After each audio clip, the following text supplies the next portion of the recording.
Hi, I'm Zach Johnson, the Millennial Farmer.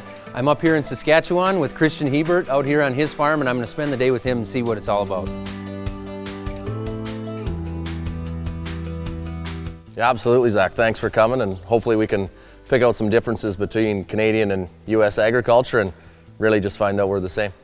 Christian, I got to ask, can you give me a quick explanation really of like an elevator speech of what you got going on your farm here? Because obviously this is a lot different than from what I do down in Minnesota.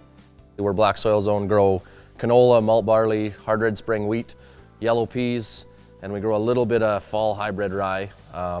This year we planted about 22,000 acres. You've mentioned that this is your $1 million rain. How long do you give it before you start complaining about too much water? We'd have to be over 1.5 inches in the next 24 hours before I'd complain. Okay, so it's not really very long. No, but let's be honest, we're farmers, we're good at complaining about Mother Nature. So how did your spring go this year so far? I know back at home for us, we had way too much water. I know it's raining out right now, but I hear that it's kind of been the opposite situation for you guys? Yeah, in general, Western Canada is pretty dry. For us personally, it was perfect. We had a great seeding. So in my area this year, I mentioned that we were wet. We struggled to get stuff in. And what happens in our area is we've got prevent plant, we call it, where we come in, we get a percentage of our crop insurance policy. Right. Does it work the same up here? How does that work? Say that you had a spring or some acres you couldn't get in. I mean, how does that work in Canada? Yeah, so there's three main products in Canada. There's two functioned by the government, which is agri-stability. It's a margin type product. The most used one would be our government crop insurance. It's yield based, very similar to the MPCI product in the US. The third option it's a private product called Global Ag Risk Solutions. We use it on our farm. I actually don't even buy the government product, not even the 2-wet payment. So in a situation like we've had in the US this year, where we've had a ton of acres that are just too wet and guys can't get in there, they can't get the crop in like they want to, we're seeing a lot of insurance issues, with prevent plant in the US, but how does something like Global Ag Risk Solutions work in a situation like that? I think as farmers, we always want to try and grow the crop. Even if it's too wet, we'd still prefer to try and grow the crop. But currently, over the last 100 years, insurance has forced us to make non-farm management decisions. Sure. Not saying they weren't right from a risk management standpoint, but the minute an insurance product affects your management ability, is it actually doing its job? So I mean, that's the theory between Global Ag Risk Solutions and the government products, is that it's built to say, you make the right decision for your farm and the coverage will follow you. When it comes to making like seed decisions, I know a lot of times when guys are in a pinch or maybe they just want to cut costs a little bit, they'll go to seed, fertilizer, chemical. Let's say you know what seed works really well in your area, but it's expensive.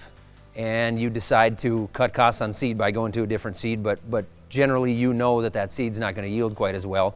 So you're limited a little bit in what you want to plant. Yeah. It sounds to me like Global Ag can help a little bit with that because it's actually building in the production cost. So if you add that production cost of that higher quality seed into your program, you can blend that right into the Global Ag product and get that covered.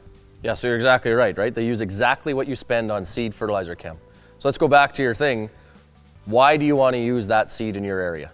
Well, generally you'd want to use it because you believe it's going to give you a better return.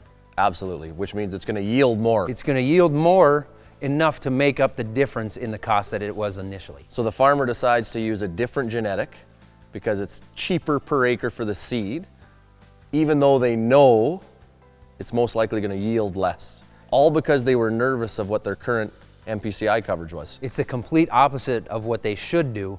Yes. Because they're trying to save money up front, where a product like Global Ag can help them make that decision, again, ahead of time to do what they think is right on their farm. 100%. Sounds to me like one of the big advantages that Global Ag Risk allows the farmer to do is to make their own decisions. And how do you think that affects the farmer's profitability, and how does that affect your farm? I think farmers, when they have all the power in their hands to make the decisions they know are right. A lot of these decisions, if you went back and said, would you make that again if you took all of the current risk management structure or anything that's affecting your decision out of it and just said, what would you do in this situation? They would say that I'd choose the best genetic. So by making all these good decisions, even though you're increasing your cost per acre, because you spent more on genetics, on fertilizer, on fungicide, because your output, your yield went up so much, you decrease your cost per bushel. Well, that's where our spread is. We sell bushels.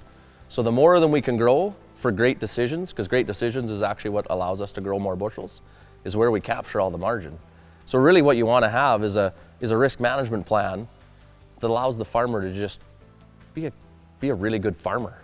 Right. That's what they're good at. We want to feed the world, and we want generational farms. Well, then the base of that is just good decisions, as many of them as we can make. So Zach, it's been great hosting you at the farm. We'd love to come down and check out your operation. Just wanted to maybe get a couple takeaways on what you've picked up this week in Saskatchewan.